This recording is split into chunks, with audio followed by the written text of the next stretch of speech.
Hey there, welcome to today's video. Today we're diving into a problem that many Windows 10 Pro users face when trying to remove the Welcome Logon screen. You see, a few weeks back, we discovered a neat workaround for Windows 10 Enterprise LTSC, but when attempting the same steps on Windows 10 Pro 22H2, we hit a roadblock. The problem lies in the fact that the custom logon feature, which helps suppress certain UI elements, is exclusive to Windows 10 Enterprise and Education editions. So, our attempts to hide the Welcome Logon screen on Windows 10 Pro were in vain. Now let's talk about the solution. As per Microsoft's documentation, custom logon is restricted to Enterprise and Education versions of Windows 10.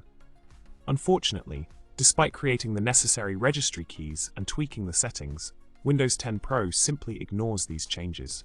So, the key takeaway here is that if you're using Windows 10 Pro, you'll likely have to stick with the default Welcome Logon screen.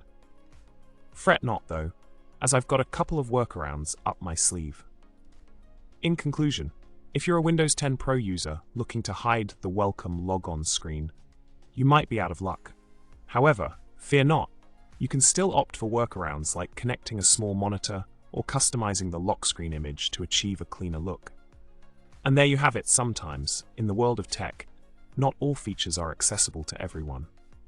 Hope you found this video helpful.